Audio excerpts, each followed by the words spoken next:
Hi friends, இன்றைக்கி ஈவினிங்காக கொஞ்சமாக பாயாசம் பண்ணலாம். திடீர்னு ஸ்வீட் சாப்பிட்ணும் போல் இருந்தது. ஸோ கொஞ்சமாக பாயாசம் பண்ணலாம் அப்படின்னு சொல்லிட்டு ஜவ்வரிசி எடுத்து வச்சுருக்கேன். இது ரொம்பவே சிம்பிளாக பண்ணிடலாம். டக்குன்னு ஒரு 10 மினிட்ஸ்லேயே உங்களுக்கு ஈஸியாக ரெடி ஆகிடும்.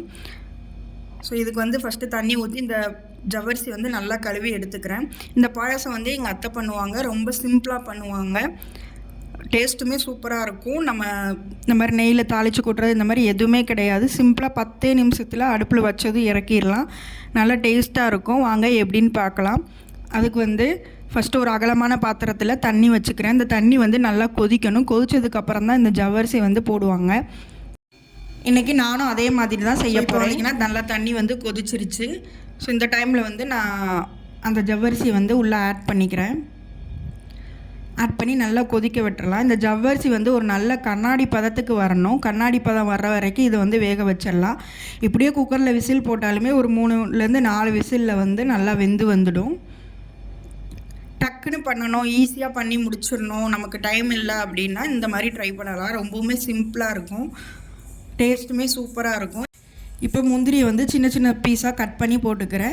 இதோட நம்ம திராட்சை வேணும்னாலும் ஆட் பண்ணிக்கலாம். காஞ்ச திராட்சை. நான் முந்திரி மட்டும்தான் ஆட் பண்ணியிருக்கேன். பண்ணிவிட்டு இதை ஒரு நல்ல கொதிக்க விட்டுடலாம். இது கொதித்ததுக்கப்புறம் இது கூட நம்ம சேமியா சேர்க்க போகிறோம். சேமியா நம்ம எவ்வளோ வேணுமோ அவ்வளோ சேர்த்துக்கலாம். அதிகமாக சேமியா இருந்தால் பிடிக்கும் அப்படின்னா சேமியா அதிகமாக சேர்த்துக்கலாம். எங்களுக்கு சேமியா கொஞ்சம் அதிகமாக இருக்கிறது தான் பிடிக்கும். ஸோ கொஞ்சம் அதிகமாகவே சேர்த்துக்கிறேன். இப்போ நல்லா வேக விட்டுறலாம். சேமியாவை நல்லா வெந்ததுக்கப்புறம் தான் நம்ம ஜீனி ஆட் பண்ணணும். அப்போ தான் நல்லாயிருக்கும். ஸோ இதை நல்லா வேக விட்டுறலாம். இப்போது நல்லா வெந்துருச்சு. இப்போ நாட்டு சக்கரை இல்லைன்னா ஜீனி எதுனாலும் ஆட் பண்ணிக்கலாம். இப்போ நான் ஜீனி தான் ஆட் பண்ணுறேன். உங்களுக்கு எவ்வளோ இனிப்பு வேணுமோ அவ்வளோ ஆட் பண்ணிக்கலாம். நல்லா கிண்டி விட்டுறலாம். இப்படியே சாப்பிட்டாலுமே இந்த பாயாசம் ரொம்ப டேஸ்ட்டாக இருக்கும். எங்கள் வீட்டில் இருக்கவங்களுக்கு இப்படி சாப்பிட்டா தான் பிடிக்கும் ரொம்ப. பட் எனக்கு நல்லா பால் மிக்ஸ் பண்ணி ஒயிட்டாக இருக்கும்போது சாப்பிட்டா தான் அந்த டேஸ்ட் பிடிக்கும். ஸோ வீட்டில் கொஞ்சம் எடுத்து வச்சுட்டு ஒரு பவுலில் அவங்களுக்கு தேவையானதை எடுத்து வச்சுட்டு எனக்காக கொஞ்சமாக பால் ஆட் பண்ணிக்கிட்டேன். நல்லா காய்ச்சி சூடாக இருக்க பால் ஆட் பண்ணிங்கன்னா அப்படியே டைரெக்டாக சேர்த்து நம்ம கிண்டி விட்டுக்கலாம். பாருங்கள், இப்போ பால் ஆட் பண்ணோடனே சூப்பராக வந்துருச்சு. பாயாசம் பார்க்கவே சூப்பராக இருக்குது. டேஸ்ட்டுமே ரொம்ப சூப்பராக இருக்கும்.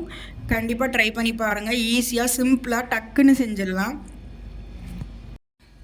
இது மாதிரியான சிம்பிளான ரெசிபீஸ்க்கு கண்டிப்பாக நம்ம சேனலை சப்ஸ்கிரைப் பண்ணி வச்சுக்கோங்க. இந்த வீடியோ பிடிச்சிருந்தா கண்டிப்பாக லைக் அண்ட் ஷேர், சப்ஸ்கிரைப் பண்ணிக்கோங்க. உங்கள் ஃப்ரெண்ட்ஸுக்கும் ஷேர் பண்ணுங்கள். தேங்க்யூ.